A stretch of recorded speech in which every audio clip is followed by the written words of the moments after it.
Annual inflation rate slows to 2.9% in July, lowest since 2021. 7월에 인플레이션이 예상대로 상승했으며 이는 주거 관련 비용 증가에 의해 주도되었다고 수요일에 노동부 보고서에서 밝혔습니다. 이 보고서는 9월에 금리 인하 가능성을 유지할 것으로 보입니다.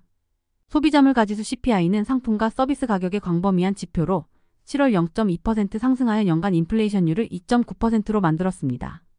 식품과 에너지를 제외한 핵심 CPI는 7월 0.2% 증가했고 연간 3.2% 상승하여 기대치에 부합했습니다.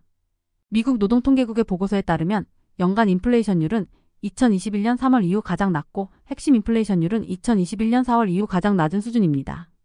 6월의 헤드라인 인플레이션은 3%였습니다. 주거비용의 0.4% 상승이 전체 물가 상승의 90%를 차지했습니다. 식료품 가격은 0.2% 상승한 반면 에너지는 변동이 없었습니다. 보고서 발표 후 주식시장 선물은 약간 하락했으며 국채 수익률은 대부분 상승했습니다. 식료품 인플레이션은 이번 달에 약세를 보였지만 여러 카테고리에서 큰 상승이 있었습니다. 특히 달걀이 5.5% 상승했습니다. 시리얼 및 제빵류는 0.5% 하락했고 유제품 및 관련 제품은 0.2% 감소했습니다. 인플레이션 수치는 점진적으로 중앙은행의 2% 목표치로 되돌아가고 있습니다. 화요일에 발표된 노동부의 보고서에 따르면 도매 인플레이션의 대리 지표인 생산자물가지수 PPI가 7월에 0.1% 상승했으며 전년 대비 2.2% 증가했습니다.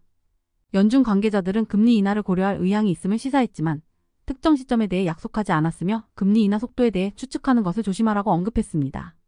선물시장의 가격 책정으로 봐서는 현재 9월 17일, 18일에 예정된 연준회의에서 0.25%포인트 금리 인하 가능성이 약간 더 높아졌으며 2024년 말까지 최소 1% 인하가 있을 것으로 예상하고 있습니다.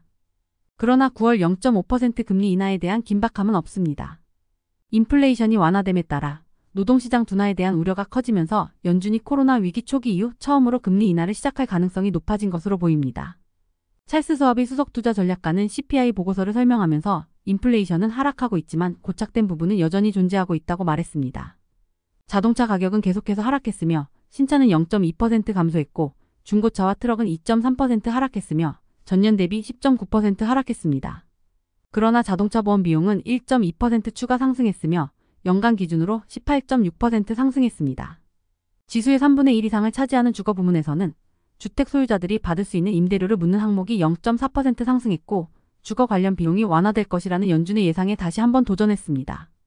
또한 여러 카테고리에서는 이번 달에 디플레이션의 징후를 보였는데 여기에는 의료 서비스 마이너스 0.3%, 의류 마이너스 0.4%, 그리고 핵심 상품 가격 마이너스 0.3%이 포함됩니다.